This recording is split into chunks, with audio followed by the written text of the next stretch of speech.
আরাফা শব্দের অর্থ হলো পরিচিতি।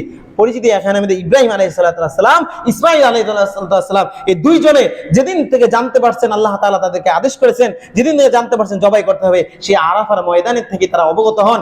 আর আরেকটা হলো আদম আলাইহিস সালাম, মা হাওয়া আলাইহিস সালাম, তারা এই দুইজনে মিলিত হন আরাফার ময়দানে। কোথায়? দুইজনে পরিচিত হন।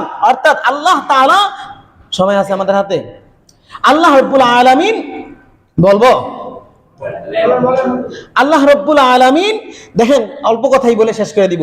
আল্লাহ রাব্বুল আলামিন যে আদম আলাইহিস সালামের একটা ভুল তিনি ইচ্ছা করে করেন নাই, আল্লাহ তাআলার ওই আদেশে ওইভাবেই আল্লাহ তাআলার সিস্টেম অনুযায়ী তিনি দুনিয়াতে পাঠাইবেন। পাঠানোর তো একটা কারণ লাগে, পাঠানোর একটা কি লাগে? কারণ লাগে, উদ্দেশ্য লাগে। কারণ ছাড়া তো পাঠানো যায় না। সেই কারণের জন্য সে ভুল হয় নাই, অনিচ্ছাকৃত ভাবে সেই ভুলের কারণে ভুলের মাসুল দীর্ঘদিন পর্যন্ত মাসুল দিয়ে সে তওবা করার পরে আমাদের নবী মুহাম্মদ সাল্লাল্লাহু আলাইহি সাল্লামের উসিলা করে বিভিন্ন ভাবে আল্লাহ তাআলার কাছে এত অজুহাত করে কান্নাকাটি করার পরে আল্লাহ তাআলা তাদেরকে মাফ করেছেন। আর মাফ করার পরে দুইজনকে দুই দেশে দুই দিকে তাদেরকে দিচ্ছেন। আর ওই সময় তো কোনো মানুষ ছিল না। মানুষ না থাকার কারণে দেখা গেল কি একজনে আরেকজনের পরিচিতি ছিল না। এখন না একটা মানুষ হারিয়ে গেল, আরেকজনের কাছে খোঁজ খবর নিয়ে মাইকিং করে আমরা বার করে নিতে পারি। কিন্তু ওই সময় এরকম কোনো সিস্টেম ছিল না, পদ্ধতি ছিল না। না থাকার কারণে তারা একজনে আরেকজনের কোনো পরিচয় ছিল না, জানা ছিল না। যখন আল্লাহ তাআলা তাদেরকে মাফ করে দিলেন, মাফ করার পরে তাদের তওবা কবুল করে নিলেন। তওবা কবুল করার পরে আল্লাহ তাআলা তাদের দুইজনকে মিলিত করলেন, পরিচয় করে দিলেন ওই আরাফার ময়দানে। সুবহানাল্লাহ। আবার একটা কথা বলি, এখানে একটা কথা আছে, সেই কথাটা হলো আল্লাহ তাআলা আদম আলাইহিস সালামের অনিচ্ছাকৃত ভুলের কারণে এতদিন পর্যন্ত সে কি করলো? ভুলের মাসুল দিতে হলো, তওবা করতে হলো, এতদিন পর্যন্ত শাস্তি ভোগ করলো। শাস্তি না, আল্লাহ তাআলার বিধান অনুযায়ী সে এতদিন পর্যন্ত কষ্ট ভোগ করলো। সেই জায়গার ভিতরে আমি আর আপনি তো কিছুই না, আমরা তো নবীর কাতারেই না, যে জায়গা তাদের তুলনায় কিছুই না, আমরা তাদের উম্মত। আমরা সেই হিসাবে আমাদের ফজর নামাজ কায়দা হয়ে যায়, জোহর নামাজ কায়দা হয়ে যায়। মসজিদে জুমার দিন যে কয়েকটা মুসল্লি আসি, কিন্তু সাপ্তাহিক সেই মুসল্লিগুলো দেখা যায় না, মসজিদে টানা হেসরা হয়ে যায়। এই সপ্তাহের ভিতরে ফজরের নামাজ পড়ছি 3 জন লোক নিয়ে, এরকম যারা 3 জন লোক আছে এখানে আছে তারা অবশ্যই বলতে পারবে 3 জন লোক নিয়েও নামাজ পড়ছি ফজরের নামাজ। তাহলে বোঝা যায় আমাদের কত ভুল, শত শত ভুল হইতেছে। সেই ভুলের জন্য যদি আমাদেরকে আল্লাহ শাস্তি দেন, সেই দোষের জন্য যে শাস্তি দেন, এই দোষগুলো তো আমরা তালাশ করি না। আমরা তালাশ করি মানুষকে কাকে কিভাবে মারবো, কার কিভাবে ক্ষতি করতে পারি, কার কিভাবে গীবত করতে পারি, কার নিয়ে সমালোচনা আছে, কার আমলের বাড়ি দেখি, কার কতটুকু আমল আছে। যার একটা গ্রাম দেশে একটা আছে, যার চোখে তেল মারো। এখন আমাদের অভ্যস্তা এইভাবে না, আমরা নিজের চোখে তেল মারতে পারি না, মারি আরেকজনের। কিন্তু নিজের কোন খোঁজ খবর নাই, নিজের দোষ তো তালাশ করি না। তালাশ করি কি আরেকজনের ভিতরে কি দোষ আছে, তার কি সমস্যা আছে, সেগুলো নিয়ে আমাদের মাথা ব্যথা, নিজের সমস্যা নিয়ে মাথা ব্যথা করি না। এই জন্যই আজকে সমাজ এই চিন্তা যদি তারা সারা জীবন করতে থাকে, কখনো পরিবর্তন হবে না। পরিবর্তন হওয়ার একটাই মাধ্যম, নিজেকে সংশোধন করা, নিজেকে পরিবর্তন করা। তাহলে আস্তে আস্তে নিজের সমাজ পরিবর্তন হয়ে যাবে। কিন্তু দেখেন, আমার স্ত্রী নামাজ পড়ে না, আমার সন্তান নামাজ পড়ে না, এজন্য আমার আফসোস হয় না। মসজিদের ইমাম সাহেব নফল নামাজ পড়লো কি পড়লো না, সেটা নিয়ে আমার মাথা ব্যথা। আছে কি নাই কথা বলেন? আছে কি নাই?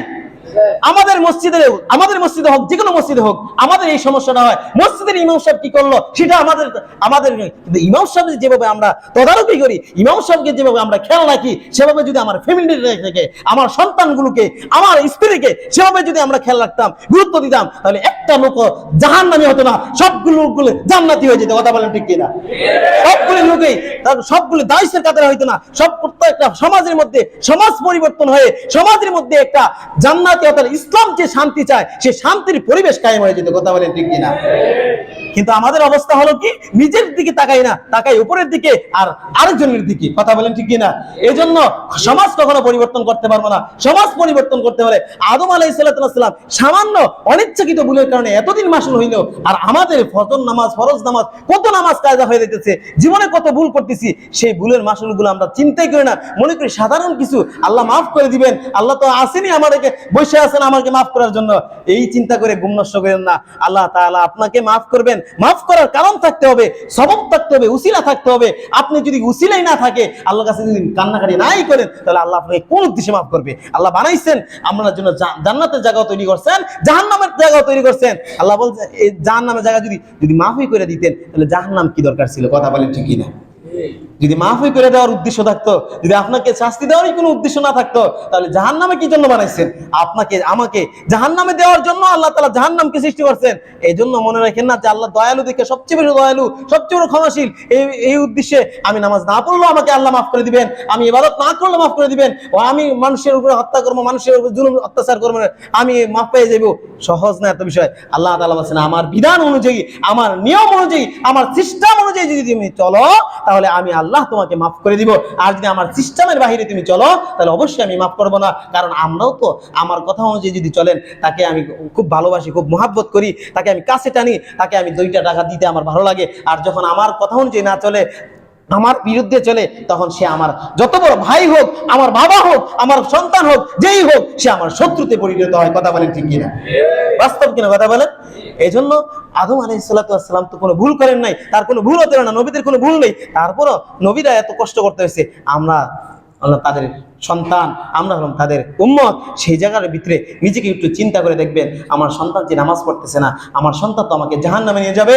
আমার তো লজ্জা হওয়া দরকার। আমার স্ত্রী, আমার যে মেয়ে আছে, সে তো পর্দা করতেছে না, সে যে পর্দা না করার কারণে জাহান্নামে যাবে, সেটা তো আমার লজ্জা হওয়া দরকার। কারণ আল্লাহ তাআলা, আমি যত বড় ইবাদতকারী হই না কেন, যত বড় হাজী সাহেব হই না কেন, আসরের ময়দানে আমাকে তো আল্লাহ তাআলা দায়িত্বের কাতারে তুলবেন। কোথায় তুলবেন? দায়িত্বের কাতারে তুলবেন। পর্দা কইরা আমি ইবাদত করে আমার কি লাভ হইতেছে? কিন্তু আমার তো শাসন করা দরকার, তাদেরকে বুঝানো দরকার। আমি যদি না বুঝাই, আমার জন্য লজ্জা, এর চেয়ে বড় লজ্জা আর কি হতে পারে? আমার নিজের পরিবারকে আমি ঠিক করতে পারলাম না, এর চেয়ে বড় আমি দায়িত্বশীল কি হইলাম? আল্লাহ রাসূল বলেন কুল্লুকুম রাঈ ওয়া কুল্লু রাঈয়াতি আন রাঈয়াতিহি মাসউলুন। যারা অভিভাবক আছেন, পরিবারের যারা দায়িত্বশীল আছেন, তাদের পরিবারের সদস্য যারা আছে, সকলের বিষয়ে ওই অভিভাবককে জিজ্ঞাসা করা হবে, তুমি তোমার দায়িত্ব কতটুকু পালন করেছো। তাহলে আমরা একটু চিন্তা করে দেখি তো কতটুকু আল্লাহ তাআলার কাছে জবাব দিয়ে করতে পারবো কি পারবো না? পারবো বলেন? যাই হোক, আলোচনাগুলো কিছু কথা থেকে কিছু কথা বের হয়ে যায়। এজন্য আপনাদেরকে উদ্দেশ্য হলো আপনাদেরকে বোঝানো। আপনাদের সাথে কারোর সাথে আমার কোনো রাগ নাই, কারোর সাথে কোনো দোষ নেই। আমার কথা হয়েছে নিজে যদি সংশোধন হয়ে ভালো হয়েছে, আমার কথা হয়েছে আমার আমল ওলা তাজিরু ওয়াজিরু ওয়িজরা উখরা, আমার আমল নিয়ে আমি কবরে যাব। আমি কেন আরেকজনের পিছনে লেগে থাকবো? আমার চিন্তা আমি করবো, আমার ফ্যামিলি আছে, আমার পরিবার আছে, আমার সংসার আছে, আমার জান্নাত আমার ঠিক করতে হবে। আমি কি জান্নাতে যেতে পারবো কি পারবো না, নিজের বিবেককে চিন্তা করলে, বিবেককে প্রশ্ন করলেই এটা বোঝা যাবে। কথা বলেন ঠিক কিনা? যে আমি কতটুকু আমল করতেছি, আমার কতটুকু ইবাদত হইতেছে, আমাদের কয়টা গুনাহ হইতেছে, কয়টা জিনা হইতেছে, এগুলো যদি আমি নিজেরটা নিজে বের করে নেই, সমাজ আস্তে করে পরিবর্তন হয়ে যাবে। সমাজে মানুষের শান্তিশিষ্ট এবং কি সমাজের মধ্যে পরিবেশটা একদম শান্তশিষ্ট হয়ে যাবে। ইসলাম বলেন, আল ইসলাম অর্থাৎ মতলকান অর্থ হলো শান্তির বার্তা নিয়ে আসছে ইসলাম, শান্তির সমাজ নিয়ে আসছে ইসলাম। ইসলাম চায় শান্তি, ইসলাম কোনো মারামারি চায় না, হানাহানি চায় না, খুনাখুনি চায় না, জুলুম অত্যাচার এগুলো ইসলাম পছন্দ করে না, সাপোর্ট করে না। অতএব আমি নিজেকে কন্ট্রোল করি, নিজেকে হেফাজত করি,